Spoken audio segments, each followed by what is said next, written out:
Speaking of top five, man, let's get on to J. Cole, man. Did you hear him on that limit? Not what is it? Not London. I was about to say Lemonade. You hear him on that London joint with Mm-hmm.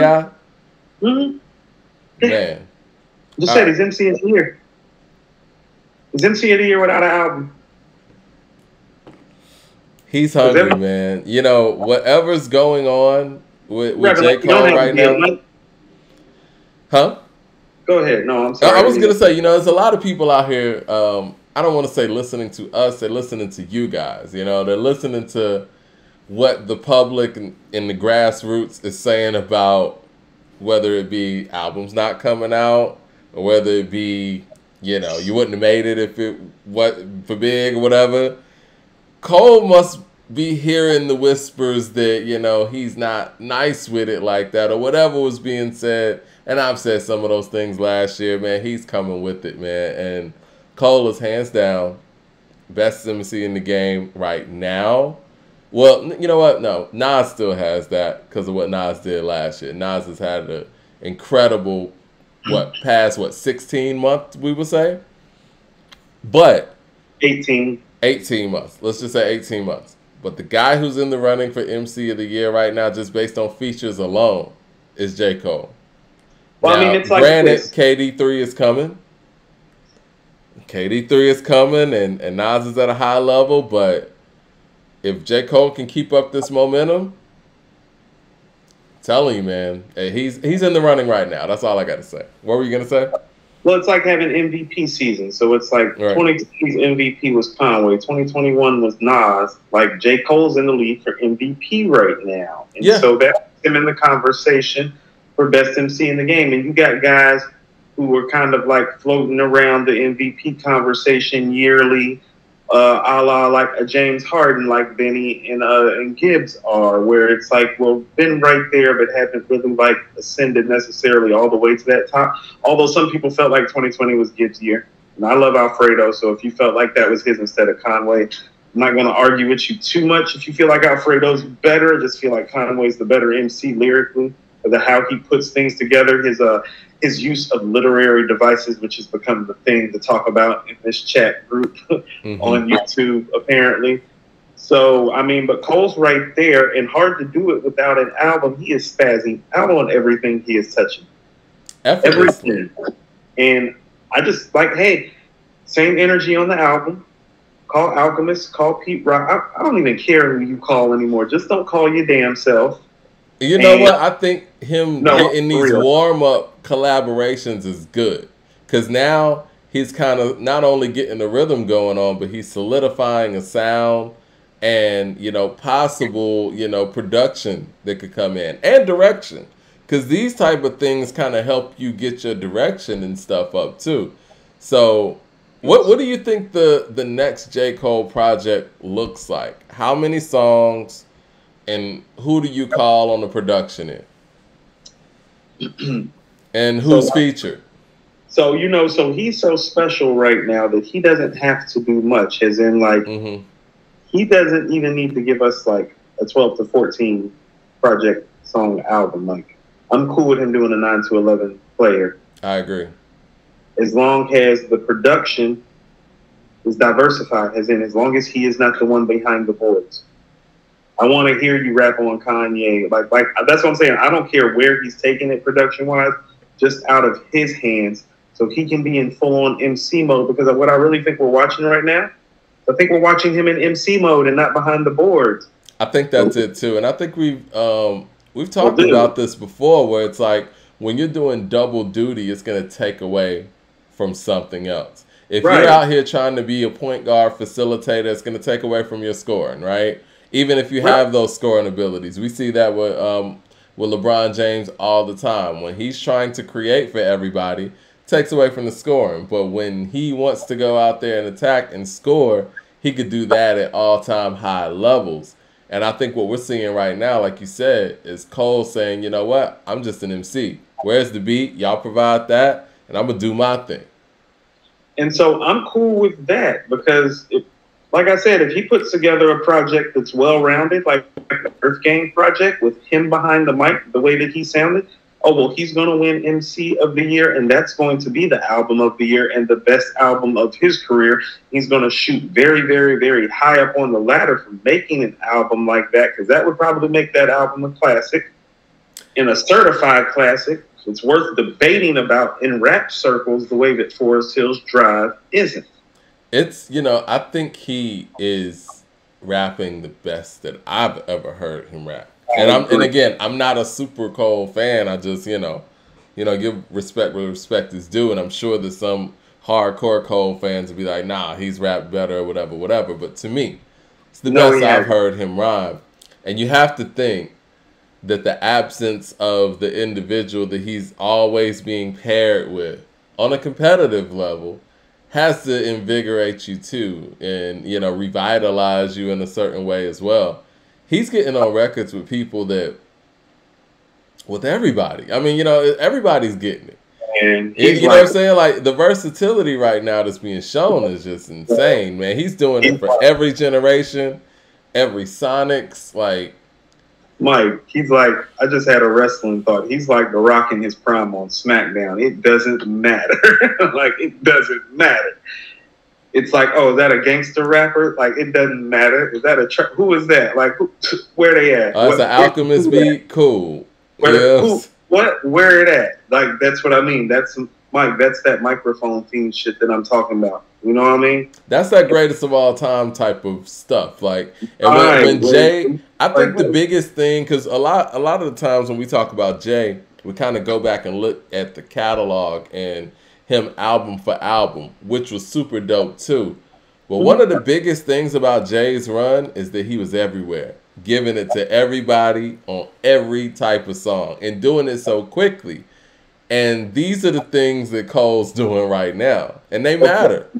So when you say giving it to everybody, he's not giving it to people the way Cole is giving it to people. Like, Jay wasn't body, like Jay didn't body Jay to Kiss on Blackout. You feel what I'm saying? That didn't happen. But I'm saying he was everywhere. He at that time. In terms of being everywhere, but Cole is everywhere, bodying everything in sight, like with a sniper's rifle. Like, you don't think Jay was bodying everything at that time? Like when he jumped on, you know, Maya's "The Best of Me" remix. Like, go see Blackout for proof that didn't happen.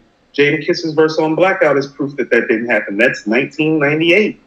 That's like right there when all that Jay stuff is happening that you're talking about. Jada Kiss on Blackout. He even got Rhyme of the Month of the Source for it, Mike. Over Jay. So, like, no, he wasn't smoking dudes like that. Did he smoke everybody with Reservoir Dogs? I guess I'm thinking more 99, 2000. Right, but I'm saying in that time frame, though, he didn't body everybody on record like that. Here we go with that history again. You know, somebody said in our comments, they were saying that, I don't want to paraphrase it. Let me find this comment. But it was something along the lines of basically Jay's legacy being as overhyped as Eminem's or something to that degree. No, that's no, not that. See, now we're going too far. We got to. Well, it was under what Punch said, I think, or what. Hold on, let me see something. Let me see. I want to get to this because I want to address it. Okay, here it is. What I've actually noticed of recent years, and I hope Coop and Mike take note of this, Jay's overhyped by those within the culture is actually very similar to M's overhyped by those outside of the culture. See, I don't think he's overhyped. I think he... How about this? You know, Mike, even some of his legend is wrapped in the fact that, like, there have been interviewers and reporters who have interviewed Jay, like, when his run was starting, like, before Volume 2, that have been like, well, he's the coolest, most charismatic person that I've ever met. And these are people that have interviewed Pac and Big and Nas and guys that have came before. You know what I mean? Mm-hmm. So like the whole, his swag, his drip, whatever you want to call it, Mike, like nobody's ever been like him in terms of his ability to make you a believer in him. Okay? Like nobody, his aura and his presence is like that. Like I think his process adds a lot to his legacy too. And you know, you hear those stories of how he comes up with this and how quickly he gets it out and how excellent it is. Because I mean, you know, I think. Go ahead. No, a lot of it is just he's a really cool motherfucker, though, Mike, is what I'm trying to say. And in rap, that plays like he might be the coolest dude who ever rapped, Mike. And so that's always going to play extremely well and make other people in the room who do the same thing that you do gravitate towards you. He's the popular guy. He's the quarterback of the high school football team wearing the varsity letter jacket, Mike. Everybody wants to be next to him. That don't mean he's the best MC.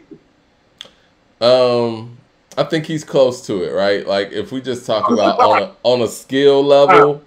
Yeah, he's up high. All the way up high. On a skill level, he's very close. So I'm not gonna sit here and act like he's far. Now, as far as Eminem, I don't think he's close to that. But you know, it's just my opinion, and I think that, you know, if we match up the records, I think everybody would, you know, come to that realization. But I think another thing about Jay's legacy, like I said, is the process. And you hear these stories about, you know, he came in the studio. I think it was Mad Skills that was telling this story.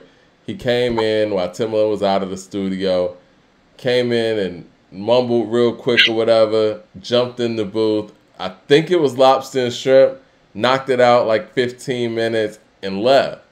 And when you listen to records like that and you're like, yo, man, he put that down in that way, it's amazing. I still don't believe he didn't write Girls, Girls, Girls. The fact that you just writing a song like that comes in that sequence in your head without putting it on paper, I think is phenomenal. Mike, you can't, because when you're writing in your head, you're writing all the time. So when you're like, oh, he came in and did it in 15 minutes, it's like, no, he did it in 15 minutes in front of you. He might have been writing that 3 weeks ago. He could have been writing that 3 hours ago. No, of course. Yeah, you never know any of those things. But I'm just saying, like, as far as Girls, Girls, Girls, the way that was written in sequence, if he didn't write that down on paper, that's super impressive. No, I don't think he did. And I think that's one of the things that make him, like, you know, one of the greatest MCs of all time. And a genius on the mic is that I do actually think that he pulled off something like that without writing it down. I think that he's more than capable of doing it, because I think he had probably reached the point around the time the Blueprint was being recorded. He had probably been in that process so long, and what you see on the Blueprint is the zenith of that come out in his delivery. Even Siegel used to talk about how Siegel used to write his rhymes, and like he'd stopped writing his rhymes, and you can hear it. He stopped writing his rhymes, and you can hear it on The Becoming. He's like, it make your flow so sick when you stop writing. I can see that, because you're trying to memorize and you're trying to read or whatever your process is. Shout out to the LW100 with the super chat. He said, I agree that Jay is overhyped. He's played it safe a lot. Okay, hold on. I got a response for that, though. And Ryan Gillum with the super chat says, have y'all listened to the new album collaboration, the collaboration album, Girl Talk, with Crit, Wiz, and Smoke DZA? I saw that come down my timeline. Haven't checked it out yet. We got to add that to the list. I love that so much music's coming out. How is that project, though, by the way, Ryan? Let us know. As far as that Jay being overhyped and not taking chances, this is where I think the separation is. We come from, I think now we're in an era of creators. And I think creators and people who are creative individuals artistically get a lot of props. Jay is an incredible MC and has an incredible mind to memorize lyrics, but if we were rating him as a creative, it wouldn't be that high. And I say this to say, because when we look at a lot of his great songs, and it comes down to not, you know, being a great hook writer either. Let's go to Reasonable Doubt, his best album. You'll get all the way to like number 11 before Jay-Z has to create a chorus. And that's Coming of Age. And it's not really a great chorus either. You know what I'm saying? Everything else is kind of put in play for him, where it's like, I mean, that might be the weakest song on the album. I think it is the weakest song on the album. And I think the other hook he has is like Regrets on Reasonable Doubt. But when you look at people who are creatives and creative in that way, they're able to make songs from damn near nothing. Like, and I know this is an extreme case. Let's look at Timbaland, right? What Missy's able to do with Timbaland tracks, shows how her mind works. And I think that we're in an era now where people give a lot of credence to that as opposed to somebody who's just a dope MC that doesn't have to do all of those things. Because all of those things are done for Jay, if we're honest. I'm going to play slight devil's advocate on his behalf in that regard. And I always tell people, well, you have to understand, not only was he the last guy to the party, he was the oldest guy to the party. So his focus might have been on catching up on the MCing and lyrical side to get into the room. He probably wasn't as concerned with the hooks because he was more concerned with getting in the room because he's watching Nas blow, watching Big blow. You know what I'm saying? He's a few years older than these guys. You know what I mean? Mm-hmm. So the focus probably on him. Like he said, he says it on Hard Knock. As far as progress, it'd be hard pressed to find another rapper hot as me. He's right. Yeah. He's right. Ryan says, Player, that album bumps in the whip. Fly to Coop is my favorite track. So, yeah, we got to check that project out. Wiz is super consistent. I'm glad him and Crit got together with this. The L Web 100 says, in my opinion, Jay-Z has never been the best of his time, but he's the best at riding the wave and staying relevant. Well, I've tried to frame it a little bit more respectfully and said that he's always just done what's trended at the time, which hasn't played well in the backstages when you go back and revisit his catalog. Like, it's cool when that wave is riding at the time that it's riding. But, like, Mike, we often go back and look at 80s culture sometimes, fashion-wise, music-wise, movie-wise, and we say to ourselves, what the fuck? Right. So when you ride the wave, you're going to leave yourself subject to those moments. No, and for what real. I'm saying, in hip-hop respects, it's like, well, Big Pimpin' and Money Cash Hoes, and you know what I'm saying? I think he's okay with that, though. You know what I'm saying? Like, I think he understood that, look, the hustler in him is like, I'm going to cash in at the time. I don't care what this sounds like 20 years from now. Right, and that's fine. But there is a 20 years from now, and it's like, well, that's going to affect you when, like, the other guy was making stuff like, I don't know, like, You're the Man, Rewind. Well, Nas got caught up in it, too. He made some timely things as well. And I think his Trackmaster tenure was about that. I mean, but they weren't successful, though. That's the thing. When Nas tried to do those things, what happened to him was what happened to Jay on Volume 1. No, see, I don't agree with that. See, Nas has made, like, dated songs. Most of the stuff is like the Timbaland stuff, unfortunately. Like, you won't That's see what I'm me saying. Me. Yeah, but they never really were taken well when they happened. See, the problem with Jay is they were taken well when they happened. Right, but you made a Trackmasters comment. Well, I was about to tell you is that, man, it was written as held up better than almost everything Jay's ever made, and Trackmasters produced that. The Truest says, is Nas's Who Killed It the worst song in hip-hop? It's a bad song, but I don't know about the worst song in hip-hop. No, it's a pretty bad song. It's pretty awful. But, I mean, but you want to know it? The Truest I didn't like Hip Hop Is Dead anyway. Yeah, that's one of his weaker albums. But, you know, also, too, let's frame this properly. Like, the Truest jumps up here. He doesn't think Nas is dope as a lyricist or an MC really at all. Because I've been seeing his comments. So, like, fam, when you're going to come in here and speak and act like you don't be in the comments, like, you be in the comments trashing Nas. So. Oh, yeah. The Truest is secretly Sean Carter. No. He's probably working with Leroy. And Leroy's in the room, too. Yeah, I know Leroy's up in here. We know Leroy got to be here. This is part of his check. Well, we got to get tickets to the luncheon, definitely. Tickets to the luncheon. But is yeah. it like a ticket? Huh? You got to in your hand, get a chip put in your neck. Okay, next. Never mind. Go ahead. I don't know what, I don't know what the admission process is like getting into the luncheon, but Bruce Almighty with the super chat, he says, super chat's running real fast right now. Hold on one second. He says, can't the same be said for Big? The singles y'all named last show, what hook is Big on? You know what? That's an interesting comment because you're right. I think I was going to revisit that when we were talking about Big on the rating scale. I think Big's formula was similar to what Jay ended up doing. Because if we look at Ready to Die, he doesn't really have too many hooks on there either. I know you were highly regarded with Big's hook game. What's that based on, Coop? I'm going in my mind all the hooks he did on Ready to Die right now. I got Gimme the Loot. Okay. Everyday Struggle. That was the only one that stood out to me. Because Give Me the Loot's like, just give me the loot, give me the loot. I'm a bad. Yeah. No. Everyday Struggle was the one. The What with Method Man. That's what somebody said in the chat. The What? Yep. Everyday Struggle. I mean, to be honest with you, when I'm saying his hook work, most of his hook work is like the Junior Mafia stuff and the Life After Death stuff when I am going by his hook work. Because you're right. There's only a couple hooks. But that, I think that kind of is the times too. It's like I was telling you, it's like, well, Illmatic don't hardly got no hooks from Nas either. That's what I'm saying. Illmatic don't hardly have no hooks from Nas. What hooks Nas do on Illmatic? The world is yours. No. Oh, that's what I'm saying. He did a back and forth with Pete Rock. The world is yours. With Pete Rock on The World Is Yours. Yeah.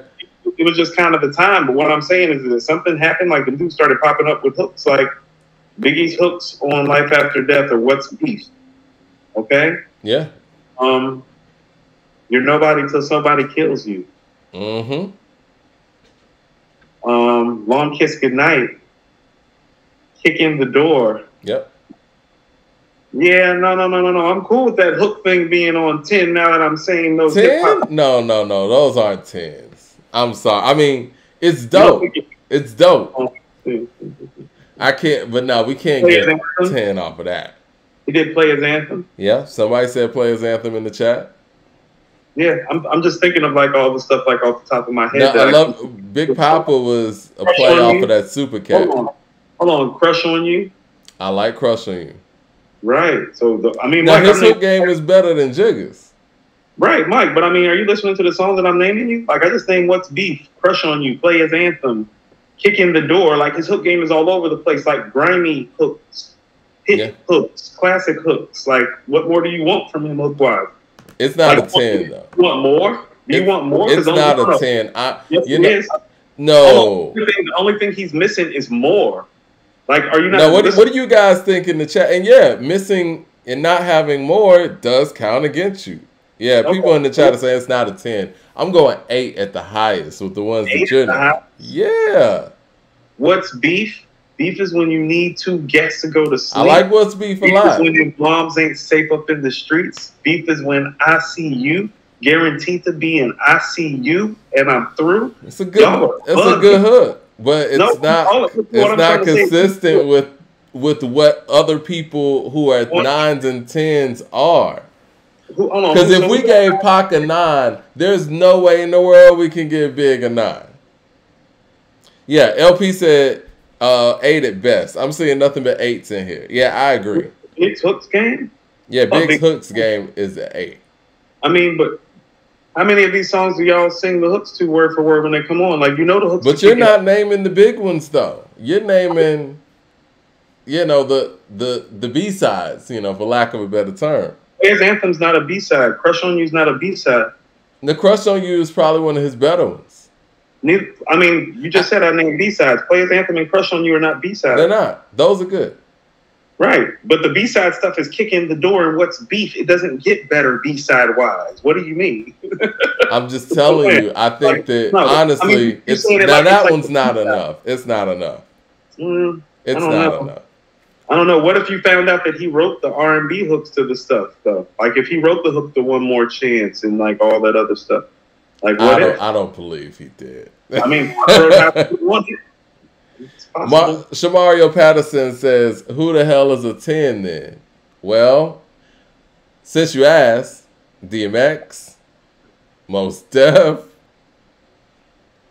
off the top of my head, who else do we give a 10? Okay, so stop. Name DMX's 5 best hooks.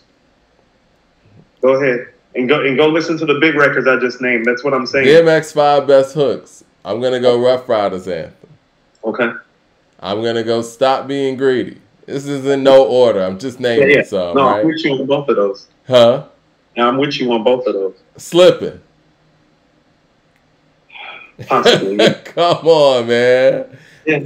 Come on, man. And we could even go whatever games is being played. How's it going down? We could go there, or we could go. Ain't no other cast got love for me. We could. Okay. How many did I name? That's 4, I think. Maybe 5. But what I'm saying, you just understand that, like, I just named more classic records than you did. Like, but those are the records. It's not because of the hooks, man. Like Rough Riders Anthem, no, is like, a classic. Like Crush on You and Players Anthem is about the hook. What's Beef is about the hook. Cool, Even kicking the door. When kicking the door comes from get money. Let's keep it 100. I love Big. None of those hooks are better than Rough Riders Anthem and Stop Being Greedy. They're not. It's not better than Stop Being Greedy. It is better than Rough Riders. They're not better than Rough Riders Anthem. That's the one. You're not gonna go out to Woodstock 99 and have everybody out there chanting that one. Party Up is another one. Even though I'm not a big fan of that record, it's a hit hook. No, see, like, I mean, Busta Rhymes is like a 10 hook game for me.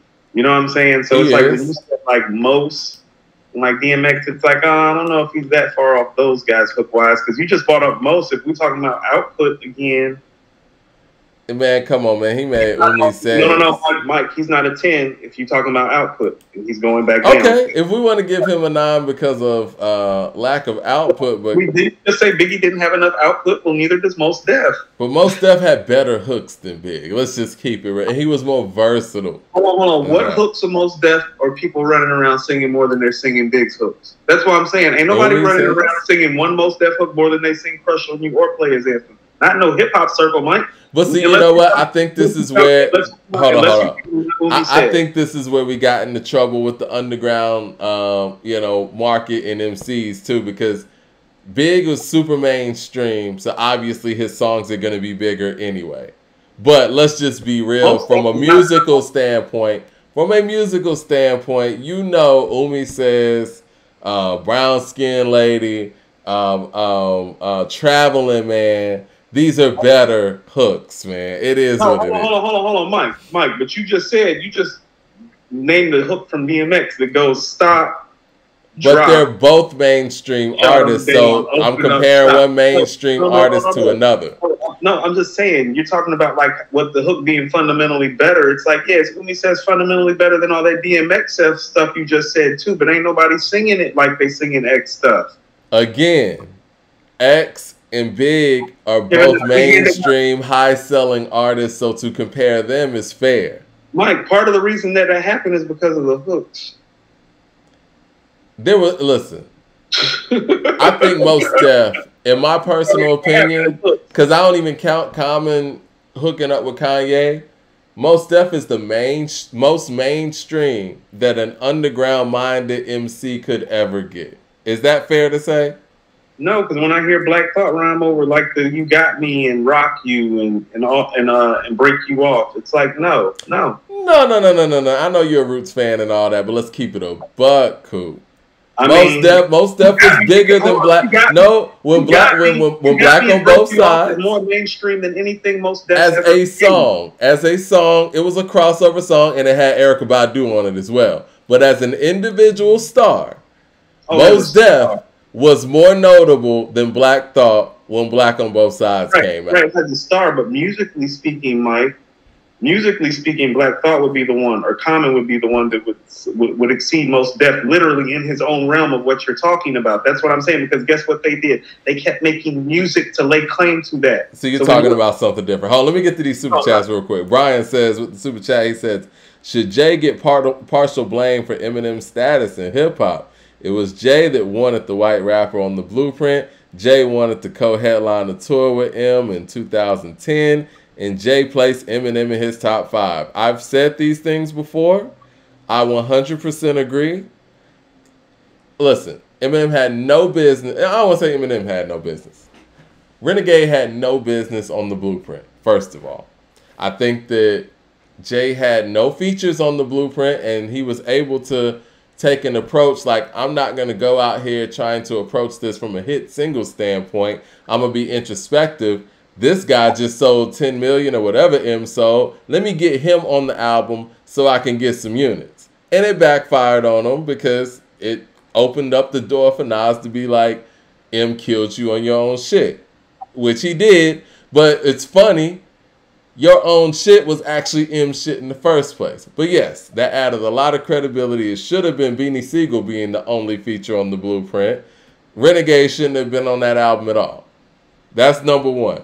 Number two, yes, the dishonesty of Jay putting Eminem in his top 5. Again, another business move so he could do his little headlining tour with M. He knows in his hip-hop heart that Eminem is not in his motherfucking top 5. Come on, Jay. I know Leroy Green, get the real top 5 from Jay because we know M ain't in it. But see, those are the type of things that happen when you start to break down Eminem's career. The first thing that an Eminem supporter will say is, well, Jay-Z has him in his top 5. Rakim said if he were black, he would be Muhammad Ali. Cut it out.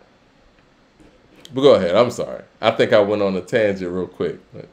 No. It's always fun when you do that. It's always fun. No, I told you, Eminem has been given a hall pass for a lot of things by a lot of people with a lot of stature in this business, which is why I always tell you, well, it's like sometimes unfair how hard we are on him in here when so many people have given him hall passes now, and we're coming back to kind of like audit the past years, the past, like entendre from Coop. Everybody pass and pass, like the hall pass and the pass, like from us when like people like the Bluebird. I've never seen so many spins on Bluebirds. Well, they try. This is what I mean. There, when Jay does something, there is a contingency that tries so hard. Like literally, it's like people are being paid to make it into something greater than what it is. It's like, man, Nas and Hit Boy just dropped Magic. It's like the shit sounds like Illmatic. It's like, you know what I'm saying? It's totally different. Well, you know what? I think that's a perfect segue to getting to where we need to go. I know people have been asking about the yearbook and, you know, when it was coming out, when we were going to do it. You know, I was thinking like, look, hold on, let me get to the super chat before we really get into this. Shout out to Kendall Outlaw. He said, Jay tried to ride M's coattail and wanted the white fans. That's exactly what it was. And he did it on an album that he knew he didn't have a Neptune beat on. He had a Timbaland beat on there, but it wasn't a hit. But yeah, listen. You want to know what it was? That's what it was. It's like he knew he didn't have a smash on there. Because exactly. That's the only album from that time from him that really doesn't have a smash hit record from him. Because it's like, but that's what I keep telling people. That's when he does his best work. That's just like Reasonable Doubt. It's like none of those on there were smashes. They were just really good records that fit within the framework of him putting together a dope-ass project. Those are his best records. Even the You Don't Knows, the PSAs, the Imaginary Players. And it's funny he's held so high for the hits, but his actual songs that aren't hits are his best records. And that's why people say what they say about the Big thing. It's not a slight. It's just what you're best at aren't the things that you're held high for. That's what Big was best at. He was the best at the balance. But, you know,